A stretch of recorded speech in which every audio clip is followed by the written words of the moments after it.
C'est l'heure de votre magazine Éco-Débat. Soyez les bienvenus. La France et les pays de l'UEMOA ont mis fin il y a quelques mois aux accords sur le franc CFA, une mesure saluée mais aussi critiquée pour le maintien de certains héritages du CFA, qualifié de colonial. La nouvelle monnaie baptisée ECO, qui devait voir le jour en fin d'année 2020, sera finalement mise en circulation dans 3 voire 5 ans. Mais quels sont les enjeux réels de cette nouvelle monnaie unique? Quels sont les obstacles à sa mise en circulation et que le reproche-t-on exactement? Mais quelles sont les opportunités surtout d'une telle mesure pour les Africains? C'est autour de ces questions que notre magazine Éco-Débat de ce jour s'articulera. Merci d'être avec nous et merci de nous accueillir chez vous. Avec moi en studio, M.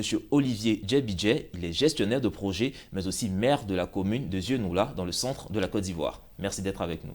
Merci, bonjour Stéphane. Et avec nous en studio, M. Kamagate Youssouf, il est journaliste spécialisé des questions économiques au magazine Financial Afrique. Merci d'être avec nous. Bonjour Olivier. Alors, d'entre deux jeux, on passe à une nouvelle monnaie. Pourquoi ce changement de monnaie? Avant de se poser la question pourquoi ce changement de monnaie, il faudrait savoir qu'est-ce qui va changer fondamentalement lorsqu'on va passer à l'éco. D'accord, et qu'est-ce qui va changer fondamentalement? Fondamentalement, déjà le nom. On va passer du CFA à l'éco. Secondo, les réserves de change des pays de l'UEMOA ne seront plus contraints d'être déposées au niveau de la Banque de France. Les États de l'UEMOA pourront déposer leurs réserves de change là, dans les actifs de leur choix. Et troisièmement, la France ne fera plus partie de la gouvernance. Donc la France devra retirer ses représentants au sein des instances de gouvernance de la Banque centrale des Afriques de l'Ouest. Et qu'est-ce que cela représente? Le CFA pouvait rester et ces mesures allaient s'appliquer avec le CFA, mais pourquoi changer de monnaie unique? En réalité, il faut dire qu'il y a vraiment quand même un élément fondamental, c'est d'abord faciliter le commerce intra-régional entre les pays de la zone CEDEAO. Et comme l'a dit le président en exercice de la CEDEAO, Akufo-Addo, il disait que cette nouvelle monnaie, l'ECO, va faciliter le commerce et aussi supprimer les barrières entre les États. Nous sommes à 385 millions d'habitants dans la CEDEAO et si on met l'ECO en avant, ça permettra à chaque pays quand même de tirer des profits. Surtout que la zone CEDEAO, aujourd'hui, le commerce intra-zone est de 10%. Voilà un peu des questions qui ont poussé même les États de la CEDEAO à mettre en valeur, à choisir d'adopter l'ECO. Et il faut dire que c'est aussi historique parce que depuis 1960, les monnaies africaines, c'est vrai que d'autres quand même arrivent à se départir, mais ils sont encore dépendants, surtout par rapport à la situation économique.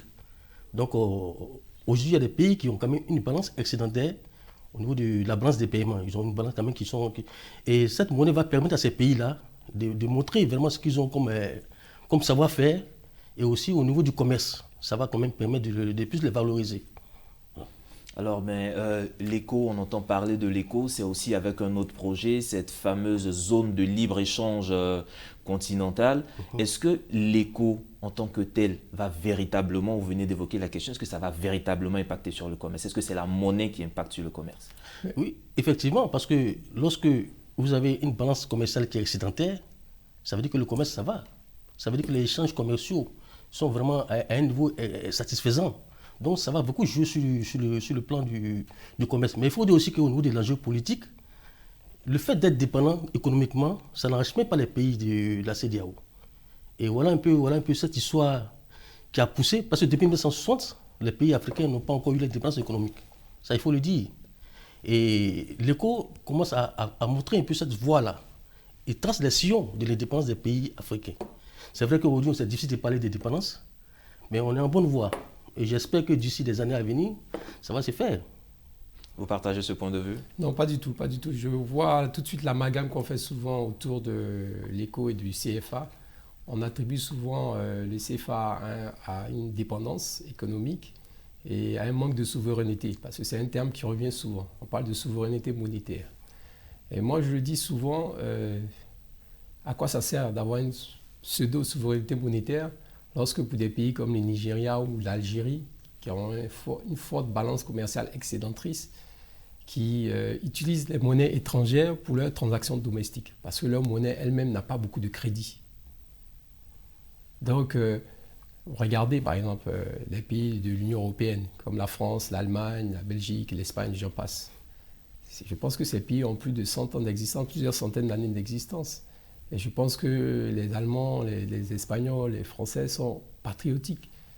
Mais ils ont renoncé à une certaine souveraineté monétaire pour avoir une certaine stabilité économique.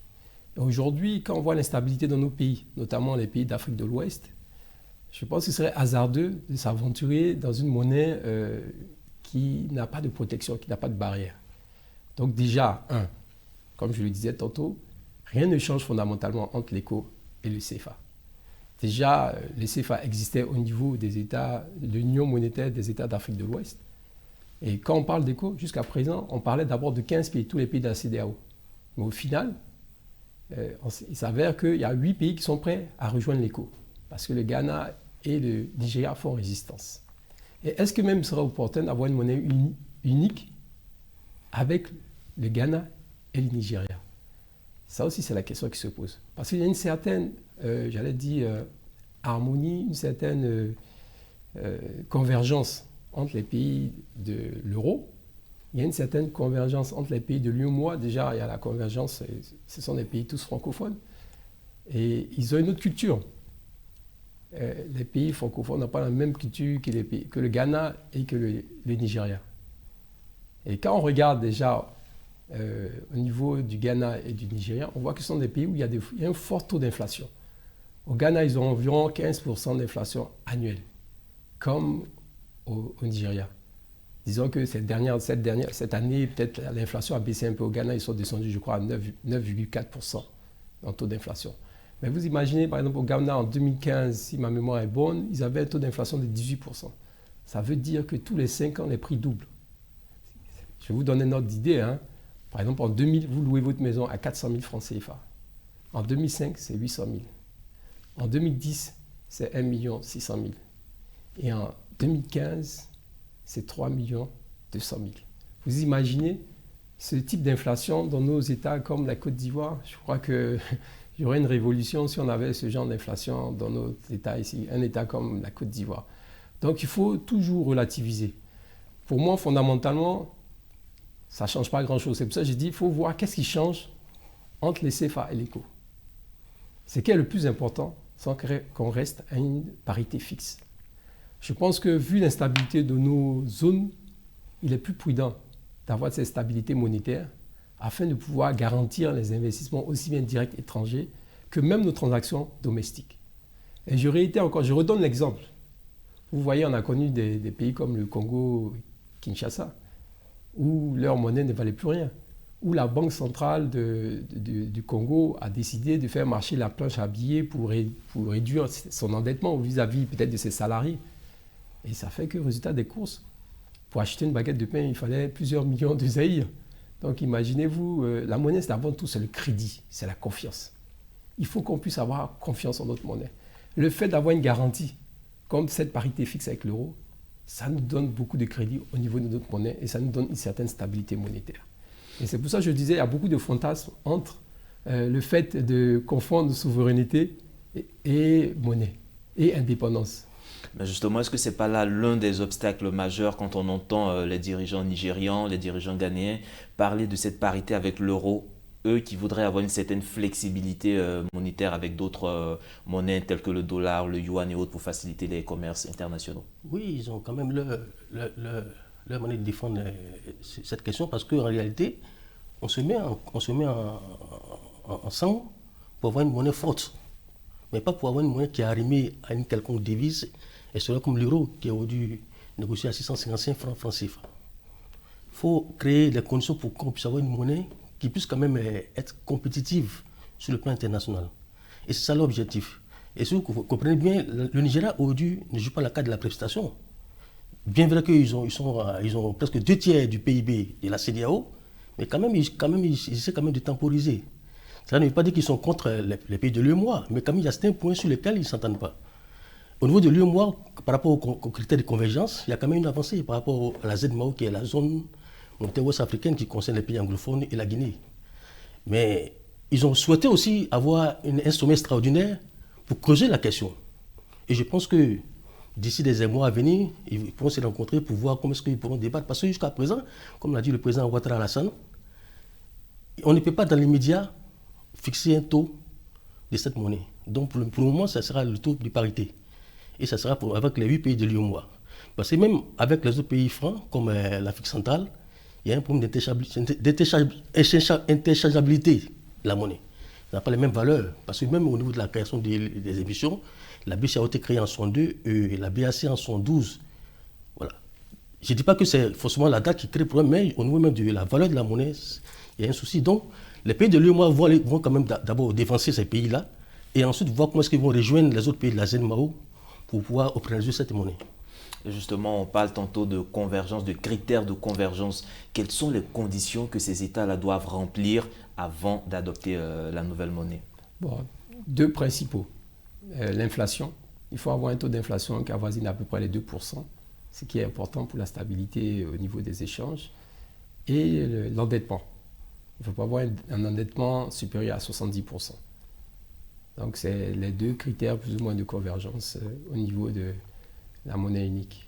Mais je voulais revenir quand même sur mon cher ami du Financial Times.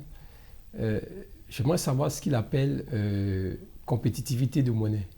Parce que je ne comprends pas bien ce terme-là. Qu'est-ce qu'il appelle avoir une monnaie plus compétitive? En fait, quand on parle de compétitivité, ça reflète un peu les matières premières que le pays met en avant.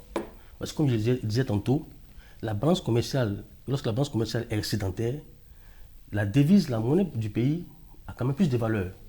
Alors donc quand je parle ici, je reflète un peu sur les matières premières. Parce que quand on prend par exemple le pétrole, quand le cours monte, le Nigeria, vous voyez qu'il y a une attractivité au niveau de l'économie. Mais quand ça chute sur le plan international, on sent tout de suite. Et même la monnaie a été dépréciée il y a 3 mois de cela. Et puis jusqu'à présent encore, ils sont encore en train de négocier pour voir comment est-ce qu'ils peuvent vraiment donner. Parce que c'est vrai que la monnaie est flottante, mais au sein même du Nigeria, c'est le dollar qui circule plus. Le dollar américain. Le dollar américain circule plus. Voilà un peu le souci qu'ils ont là-bas. Donc la monnaie du Nigeria, le Naira, par rapport au Cedi, le Cedi a une force par rapport au Naira. Quand on parle des monnaies fortes en Afrique, c'est d'abord le dinar libyen, qui s'est négocié à 1,38%. C'est-à-dire qu'un dollar fait 38 dinars libyens. Ensuite vient le dinar tunisien et après, le Ghana est suivi avec 5,50% de Cedi, c'est-à-dire 1 dollar. Donc, en réalité, même si le Nigeria quand même a des soucis, même si le taux d'inflation au Ghana est quand même un peu élevé, ils ont une force au niveau de la monnaie. Ça, c'est aussi un avantage. C'est vrai que les critères de convergence, comme vous avez dit tout à l'heure, au niveau du taux d'inflation, est l'un des critères.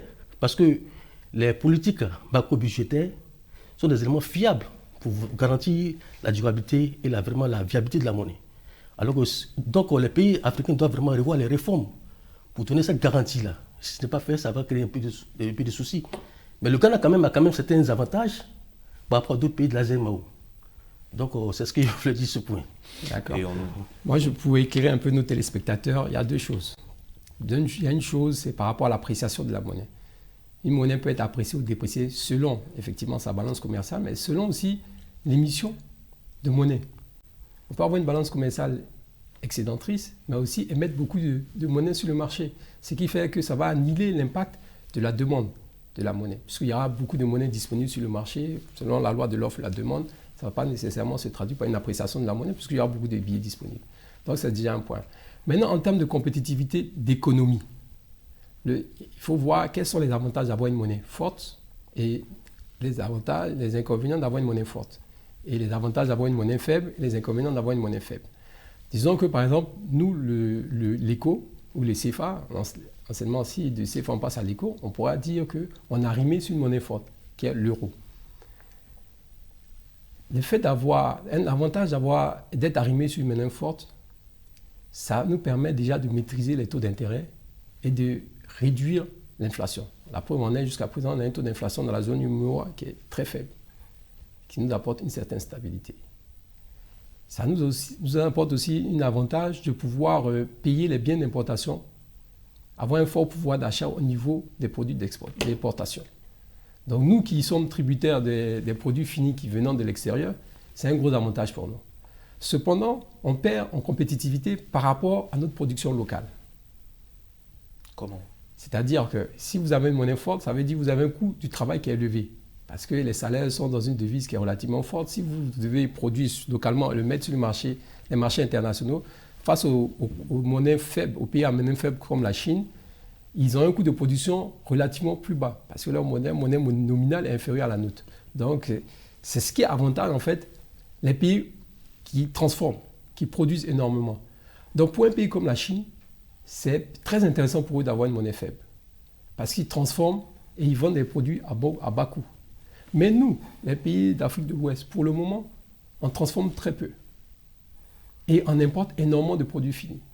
Si on vient ajouter une monnaie faible, le résultat systématique, ça va réduire considérablement le pouvoir d'achat de tous les habitants de l'UEMOA. Est-ce que déjà, avec le taux de pauvreté, on est prêt à réduire de 2, voire 3, 4 fois le pouvoir d'achat des habitants de l'UEMOA, notamment des Ivoiriens? Est-ce que les gens sont prêts pour ça? C'est vrai, peut-être qu'à long terme, si on arrive à maximiser, optimiser nos transformations, on peut devenir compétitif, mais le chemin est extrêmement long. Je pense que pour l'heure, il est de d'autres avantages d'avoir cette stabilité monétaire et d'avoir cette monnaie forte. Parce qu'on n'est pas dans la configuration de la Chine, de l'Indonésie, de la Thaïlande, de ces 5 dragons qui ont cette capacité de produire de manière compétitive. Vous voyez par exemple l'Allemagne.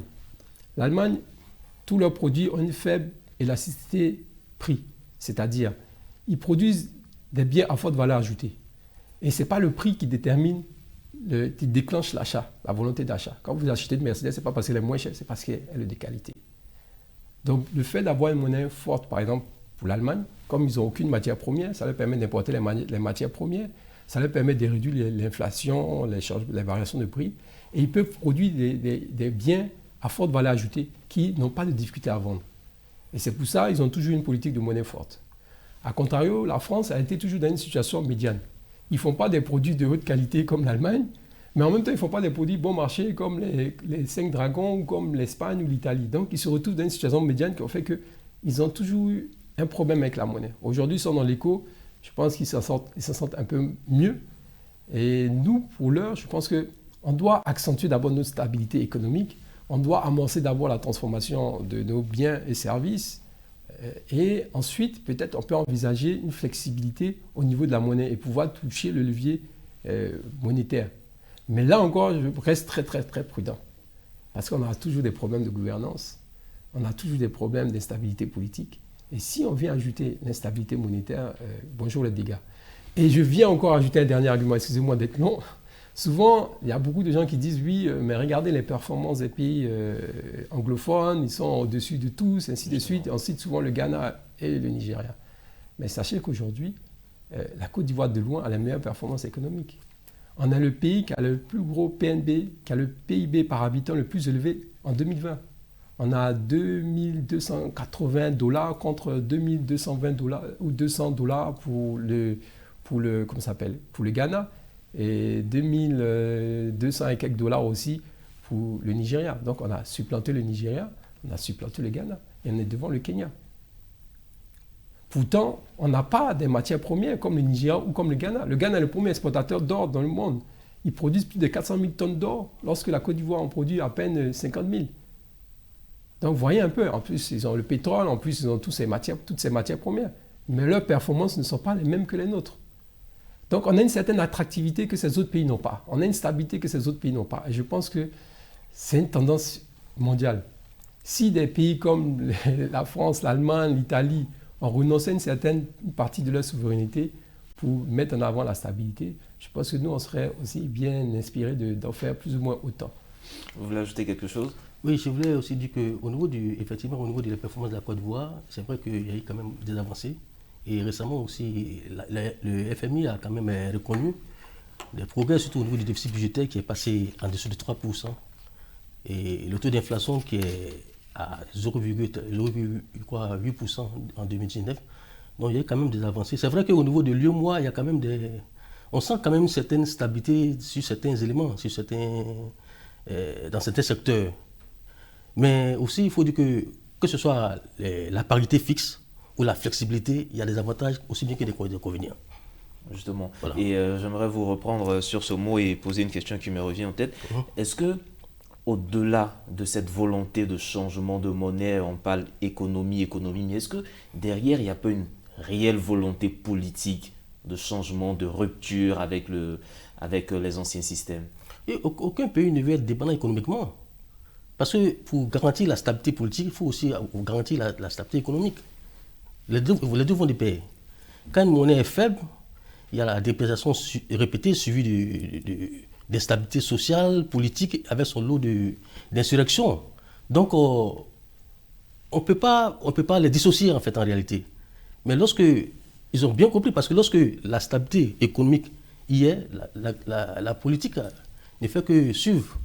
Mais je pense que quelque part aussi, il faut dire que nos États n'ont pas vraiment cette maturité par rapport aux nations, ils ne prennent pas de l'Europe et autres.